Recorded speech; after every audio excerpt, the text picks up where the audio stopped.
ఓం నమ శివాయ శ్రీమాత్రే నమః. మిత్రులకి, శ్రీభిలాషులకి, అలాగే నన్ను ఇంతగా ఆదరిస్తున్న యూట్యూబ్ ప్రేక్షకులందరికీ కూడా పేరు పేరు ధన్యవాదాలు. మిత్రులారా, మీ అందరికీ పరాదేవత ఎలివెల్లా మీతో ఉండి మీ మనోవాంఛ నెరవేర్చాలని మనస్ఫూర్తిగా కోరుకుంటున్నాను. మీ అందరికీ కనుమ శుభాకాంక్షలు. ఈరోజు మీరు చాలా రోజుల నుంచి దిష్టితో బాధపడుతూ ఉంటే ఒక అత్యంత శక్తివంతమైన దిష్టి పరిహారం చెప్తాను. అంటే కనుమ రోజు దిష్టి తీస్తే ఎంతటి దిష్టి ఉన్నా పోతుంది.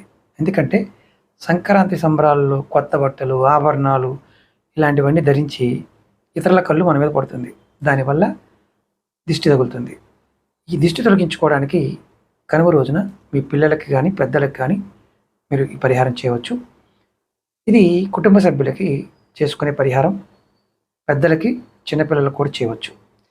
అనారోగ్యం కలుగుతూ ఉన్న చికాకులు వస్తువుని పరిహారం చేయండి. కావాల్సింది ఏంటంటే ఎండి మిరపకాయలు 7 తీసుకోండి. దొడ్డుప్పు, కల్లుప్పు అంటాం కదా, కొద్దిగా తీసుకోండి. ఆవాలు కొద్దిగా తీసుకోండి. పాత చీపిరి ఒక చిన్న ముక్క అయినా పర్వాలేదు, పాత చీపిరి. వీటిని అంటే చీపిరిలో ఉన్న ముక్క మీ గుప్పెట్లో ఇట్లా పట్టుకోండి.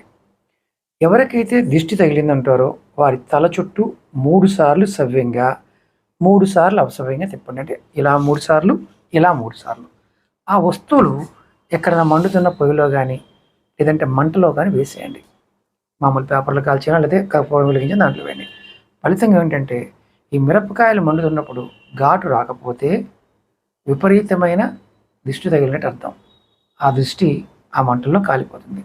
అలాగే మనం బాగా ఘాటు వచ్చిందనుకోండి, మీకు దిష్టి లేదని అర్థం. ఇది గుర్తుంచుకొని చేయండి. నెక్స్ట్ ఇంటికి పట్టిన దిష్టి దోషాన్ని ఎలా తొలగించుకోవాలో నెక్స్ట్ షార్ట్ వీడియోలో చెప్తాను. ఓం నమః శివాయ శ్రీమాత్రే నమః.